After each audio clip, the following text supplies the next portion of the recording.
Hello বন্ধুরা, Emily কিচেনে সবাইকে স্বাগতম জানিয়ে আজকে রান্না শুরু করছি। আজকে আমি রান্না করব ফুলকপি আলু দিয়ে মাছের তরকারি। এই যে মাছ নিয়েছি, মাছের লবণ দিয়ে দিয়েছি, আর মাছে হলুদ দিয়ে দেবো। মাছটা মেখে নেব।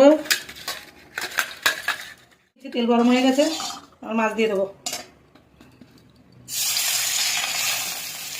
মাছ ভাজা হয়ে গেছে, এবার তুলে নেব। ফুলকপিটা ভেজে নেব।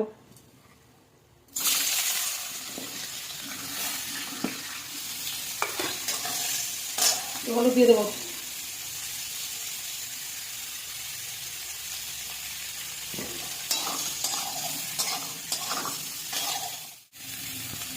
ফুলকপিটা একটু নুন দিয়ে দেবো।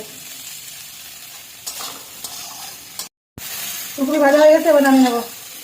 ফোড়ন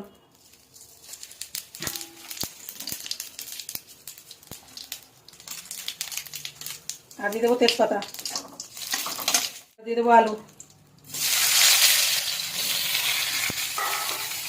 এখানে আলুতে একটু হলুদ দিয়ে দেবো। এবার দিয়ে দেবো আদা বাটা,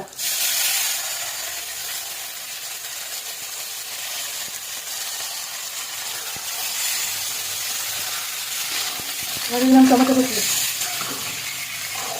এবার দিয়ে দেবো পরিমাণ মতো লবণ,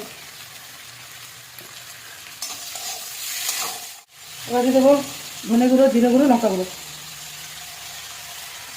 জল দিয়ে দেবো।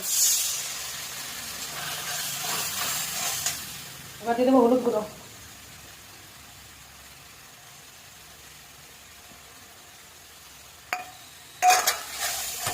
কষানো হয়ে গেছে, এবার দিয়ে দেবো ফুলকপি।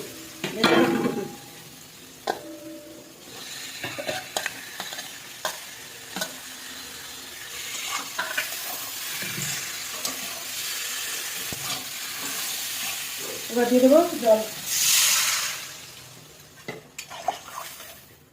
ঠিক আছে, ঢাকা নামিয়ে দেখি। এবার মাছ দিয়ে দেবো।